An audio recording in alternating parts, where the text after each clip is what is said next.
Hello everyone. आज की class में रिडम्पशन ऑफ प्रेफरेंस शेयर्स के बारे में स्टडी की जाएगी। कल की क्लास में जो मैंने आपको बातें बताई थी वो थी बायबैक ऑफ शेयर्स और उससे कनेक्टेड सेक्शंस। तो क्विक रिव्यू करा दूँ। सेक्शन नंबर 70 प्रोहिबिशन से रिलेटेड थी। Section number 69 creation of CRR और सेक्शन नंबर 68 बायबैक की प्रॉपर डिटेल थी जिसके अंदर सब सेक्शंस भी थे। सेक्शन नंबर 1 2 3 4 सेक्शन नंबर 68 में सब सेक्शन 1 2 3 4 5 6 7 8 9 10 या 11 तक सब सेक्शन थे जिसके बारे में मैंने काफ़ी डिटेल बताई थी। आप इनके नोट्स ज़रूर प्रिपेयर करो। एग्ज़ाम के टाइम पे इन नोट्स को आप देख करके आप याद कर सकते हो। तो आज की क्लास में मैं redemption of preference share chapter के बारे में डिटेल पढ़ाऊंगा। तो redemption of preference shares topic पढ़ने से पहले हमें कुछ प्रेफरेंस शेयर्स के बारे में रिवीजन करनी चाहिए। ऐसे प्रेफरेंस शेयर्स जिसकी रिडम्पशन एक पर्टिकुलर स्पेसिफिक टाइम के बाद पॉसिबल हो, ऐसे प्रेफरेंस शेयर होल्डर्स ऐसे प्रेफरेंस शेयर्स को रिडीमेबल प्रेफरेंस शेयर्स कहते हैं। एग्ज़ाम्पल, अगर कंपनी ने 5 साल के लिए प्रेफरेंस शेयर्स इशू किए हैं तो 5 साल के बाद प्रेफरेंस शेयर की पेमेंट रीपेमेंट होगी। ऐसे प्रेफरेंस शेयर्स को रिडीमेबल प्रेफरेंस शेयर्स कहते हैं। लेकिन ऐसे प्रेफरेंस शेयर्स जिसकी रीपेमेंट कंपनी की वाइंडिंग अप के टाइम पे होती है, ऐसे प्रेफरेंस शेयर्स को इररिडीमेबल प्रेफरेंस शेयर्स कहते हैं। थियोरेटिकली इन दोनों में डिफरेंस आई थिंक समझ आ चुका होगा, लेकिन लॉ क्या कहता है इस लॉ के बारे में आज हम डिस्कस करेंगे। रिडम्पशन का मतलब होता है रीपेमेंट। हमने इक्विटी शेयर होल्डर्स और प्रेफरेंस शेयर होल्डर्स की रीपेमेंट के बारे में ग्रेजुएशन स्टेज में पढ़ना है। इक्विटी शेयर्स को डायरेक्टली पे नहीं कर सकते, इसके लिए हमें इनडायरेक्टली सेक्शन नंबर 68 को ध्यान में रख करके उन्हें रीपेमेंट करना होगा। उसी तरीके से जब कंपनी शेयर होल्डर्स को पैसे रिटर्न करने की डिसीज़न लेती है तो बिना कोर्ट के परमिशन से कंपनी किसी भी शेयर होल्डर को पैसे रिटर्न नहीं कर सकती, चाहे वो इक्विटी शेयर होल्डर हो चाहे वो प्रेफरेंस शेयर होल्डर हो। जब भी कैपिटल रिडक्शन की सिचुएशन आती है हमें कोर्ट की परमिशन लेनी पड़ती है। ये लॉ सेक्शन नंबर 68 में रिकॉर्डेड है कि कभी भी कंपनी प्रेफरेंस शेयर होल्डर्स को पैसे लौटा रही हो या इक्विटी शेयर्स की पेमेंट दे रही हो तो सबसे पहले कोर्ट की परमिशन ज़रूरी है। लेकिन इस लॉ में, इस रूल में एक्सेप्शन दी गई है रिडीमेबल प्रेफरेंस शेयर्स को, क्योंकि रिडीमेबल प्रेफरेंस शेयर्स तो पहले से ही प्रिडिक्टेड होते हैं कि एक पर्टिकुलर टाइम के बाद इनकी पेमेंट होनी ही होनी है। तो रिडीमेबल प्रेफरेंस शेयर्स को छोड़ दिया जाए तो अदर केसेस में, चाहे इक्विटी की पेमेंट कंपनी कर रही हो या other classes of preference shares पे कर रही हो, तो उसके लिए कोर्ट की परमिशन की ज़रूरत पड़ेगी। So section number 55 is connected with the redemption of preference shares. Section number 55 of Indian companies act 2013 में कुछ रूल्स एंड गाइडलाइंस लिखी हैं जो हर कंपनी को फॉलो करनी पड़ेगी।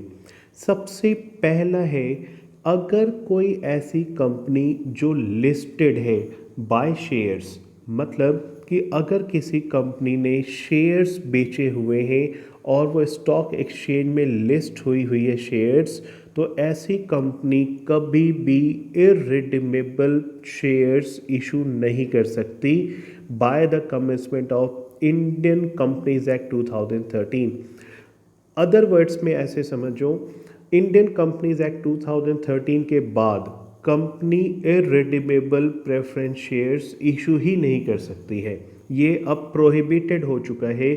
हमेशा कंपनी को प्रेफरेंस शेयर्स अगर इशू करने हैं तो वो रिडीमेबल फॉर्म के करने होंगे। Point number 2, redeemable preference shares की वैलिडिटी या लाइफ 20 ईयर्स हो सकती है, उससे ज़्यादा डेट के रिडीमेबल प्रेफरेंस शेयर्स इशू नहीं कर सकते। अगर कंपनी मान लो अभी ये 2020 है, 2020 में कंपनी ने प्रेफरेंस शेयर्स इशू किए, तो कंपनी इन प्रेफरेंस शेयर होल्डर्स को 2040 तक पेमेंट नहीं देगी या मर्जी है उससे पहले देना चाहे दे सकती है, लेकिन 2020 के आगे तक इस शेयर्स को कंपनी नहीं लेके जा सकती। लास्ट 2040 तक कंपनी को इसे पे करना होगा। तो 20 ईयर्स की मैक्सिमम डेट होती है, इससे ज़्यादा के प्रेफरेंस शेयर्स इशू नहीं हो सकते। पॉइंट नंबर 3 में कंपनी की डिटेल है कि जब तक शेयर्स फुल्ली पेड ना हो तब तक company redemption of preference shares नहीं कर सकती। एग्जाम्पल, 10 रुपीज़ फेस वैल्यू है शेयर की, कंपनी ने 8 रुपीज़ प्रेफरेंस शेयर से मंगवाई है और 2 रुपीज़ अभी अनकॉल्ड अप है, अभी कंपनी ने प्रेफरेंस शेयर होल्डर से मांगा नहीं है और अभी डेट आ गई है रिडम्पशन करने की। तो लॉ कहता है कि पहले 2 रुपीज़ उनसे मंगाओ, पूरी वैल्यू को बुक्स ऑफ अकाउंट्स में 10 रुपीज़ फुली पेड अप तक शो करो, then after fully paid up amount return करो। लेकिन यहाँ पे एक क्वेश्चन क्रिएट होगा कि जब हमने पैसे ही वापस करने हैं तो 2 रुपये मंगा क्यों रहे हैं, 8 रुपये ही वापस कर दें। लेकिन लॉ ने साफ साफ लिखा है कि ऐसा नहीं कर सकते, पहले आप 2 रुपीज़ मंगा के फुल्ली पेड करो, क्योंकि हर कंपनी के रूल्स अलग अलग हो सकते हैं। तो अब इंडियन कंपनीज एक्ट ये नहीं देखेगी कि मिस्टर ए कंपनी ने क्या रूल से अपनी रिडम्पशन की है, कंपनी बी ने क्या रूल करे हैं। तो इस प्रॉब्लम को सॉल्व करने के लिए एक कॉमन रूल सबके लिए बनाए गए हैं जो सबको फॉलो करने होंगे। फुल्ली पेड अप को ही कंपनी बाद में रिडीम कर पाएगी। तो अगर पार्टली पेड अप है तो उसे पहले फुल्ली पेड अप में कन्वर्ट करने के लिए उनसे फाइनल कॉल मंगाई जाएगी, जर्नल एंट्रीज करेंगे, देन आफ्टर हम उन्हें रीपे करेंगे। पॉइंट नंबर 4, ये आप जानते हो, ये पिछले चैप्टर में भी था, रिडम्पशन ऑफ प्रेफरेंस शेयर्स के लिए पैसे कहाँ से आएंगे, ये भी आउट ऑफ प्रॉफिट और फ्रेश इशू से होगा। लेकिन प्रेफरेंस शेयर्स के केस में जो प्रॉफिट यूज़ की जा सकती है उसकी list as compare to equity shares ज़्यादा बड़ी है।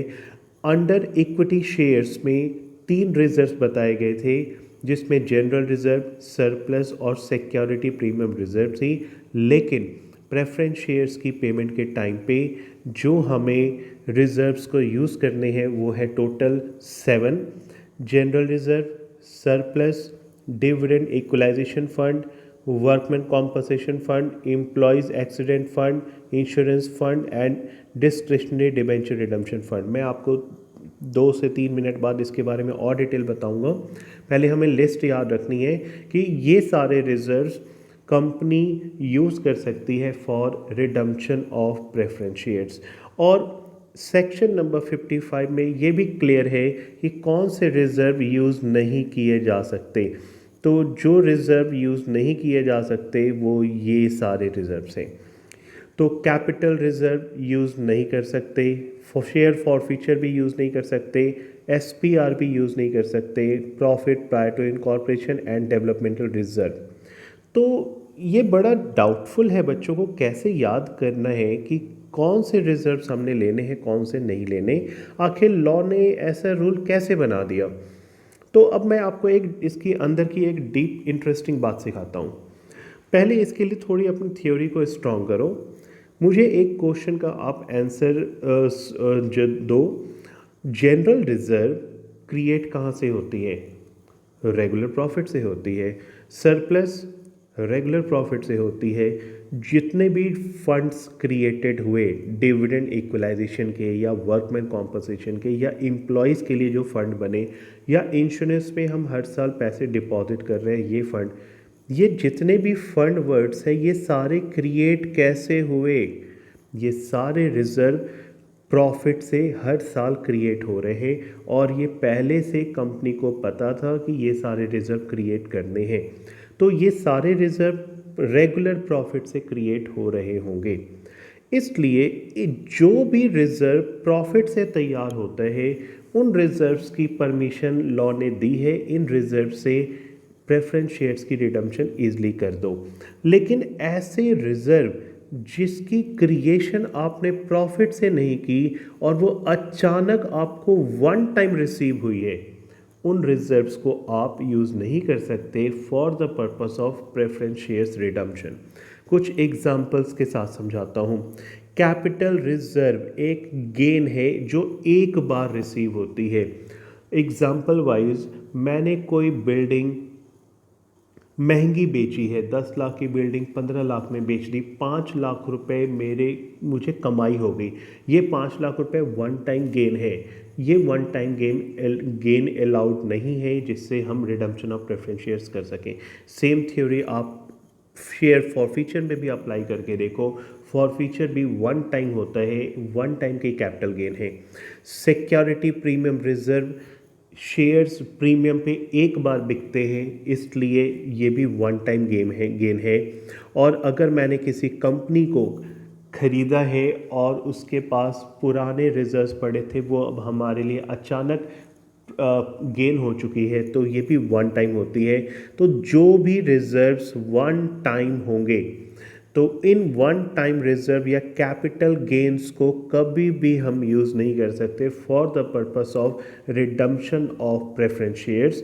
तो रिजर्व जो यूज़ करने वाले होंगे वो होंगे ऐसे रिजर्व जो कंपनी प्रॉफिट से क्रिएट करती है। तो ये सारे रिजर्व्स प्रॉफिट से क्रिएटेड है, आप इन्हें यूज़ करोगे। तो इस थ्योरी को याद रखोगे तो आप कभी भी थ्योरी लिखने के टाइम पे एग्ज़ाम में भूलोगे नहीं।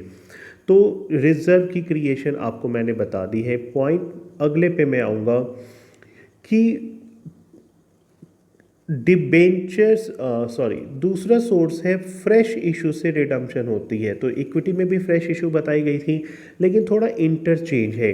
जब इक्विटी चैप्टर पढ़ते हो तो इक्विटी में इक्विटी शेयर्स को आप फ्रेश इशू नहीं कर सकते, उसके बदले में प्रेफरेंस शेयर्स या डिबेंचर्स इशू कर सकते हो। लेकिन जब प्रेफरेंस शेयर्स इशू करने की बात आती है तो आप इक्विटी शेयर्स कर सकते हो, नए तरीके के प्रेफरेंस शेयर्स कर सकते हो। अब नए तरीके के प्रेफरेंस शेयर्स का क्या मतलब है? मान लो पुराने प्रेफरेंस शेयर्स 10% प्रेफरेंस शेयर्स थे, अब आप इसके बदले में नए शेयर्स जो आप इशू कर सकते हो, आप 9% वाले इशू कर दो, 7% वाले इशू कर दो।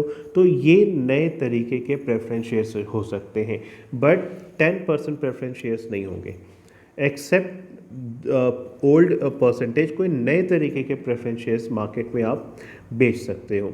तो इस सेक्शन नंबर 55 में डिबेंचर्स और सेल ऑफ प्रॉपर्टी को प्रोहिबिट किया गया है। इन वैल्यूज से जो पैसे आते हैं इन्हें आप यूज़ नहीं कर सकते for the purpose of redemption of preference shares. Debentures चूँकि एक लाइबिलिटी होती है और लाइबिलिटी क्रिएट करके हम प्रेफरेंस शेयर्स को पे नहीं करेंगे, ये सेक्शन नंबर 55 में साफ साफ लिखा है।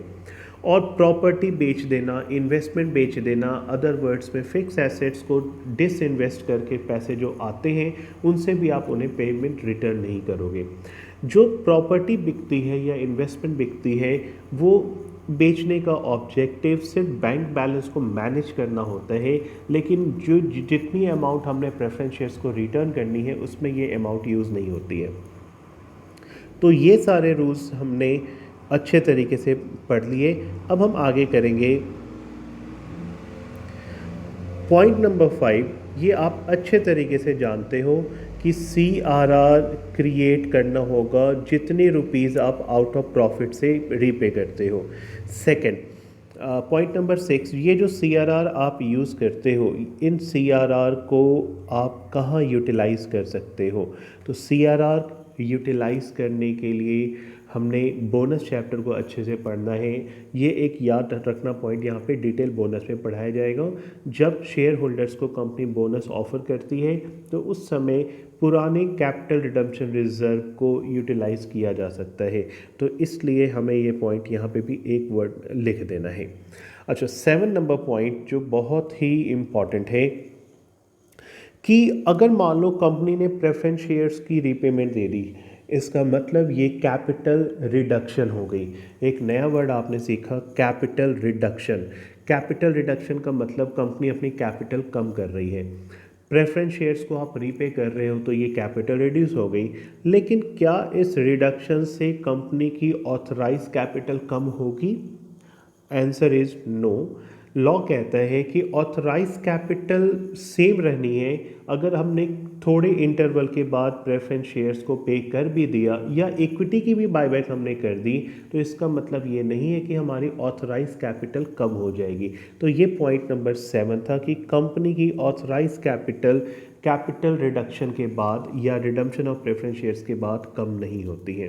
तो इन 7 पॉइंट्स को आप अच्छे तरीके से राइट डाउन करके ओन लैंग्वेज में या बुक के लैंग्वेज में आप मिक्स करके आप इजीली लिख सकते हो। मैंने बुक की पूरी थ्योरी पढ़ी है, उन्होंने इन्हीं 7 पॉइंट्स को अदर लैंग्वेज करके पैराग्राफ चेंज करके 2 पेज में कंप्लीट किया है। तो आप इसे जैसे मैनेज करना हो वो कर लेना।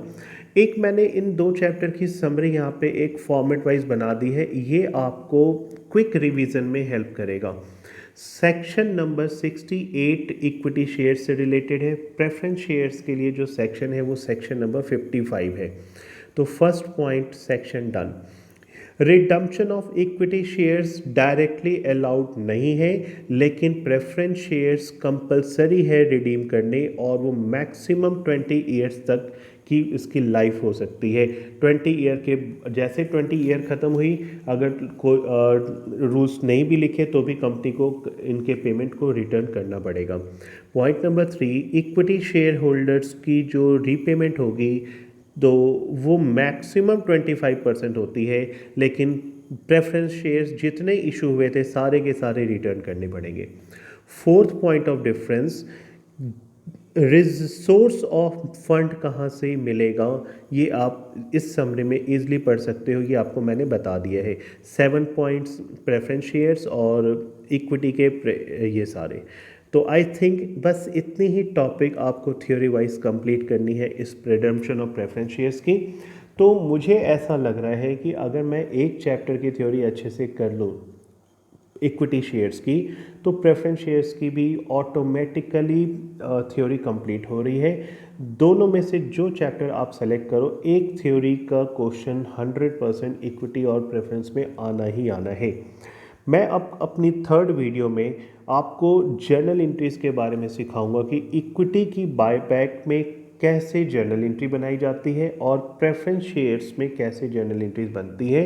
हालांकि दोनों कॉमन है, सिर्फ नेम्स बदलते हैं, टेक्निकल चीज़ें हैं, थोड़ी थोड़ी जो चीज़ बदलेगी वो मैं आपको कल के लेक्चर में आपको डिटेल पढ़ाऊंगा।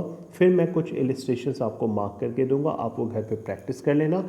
इस 3 से 4 वीडियोस के अंदर या टॉपिक के अंदर आपके 2 चैप्टर 100% हो जाएंगे और आपको इन दोनों चैप्टर में एक क्वेश्चन तो पक्का करना ही करना है। अगर दोनों क्वेश्चन इस चैप्टर से आगे तो आप दोनों ट्राई कर सकते हो, अदरवाइज एक क्वेश्चन आपका प्रिपेयर हो जाएगा। फिर इसके बाद शेयर कैपिटल बोनस के बारे में हम डिटेल करेंगे, तो एक सेक्शन हमारा कंप्लीट होगा।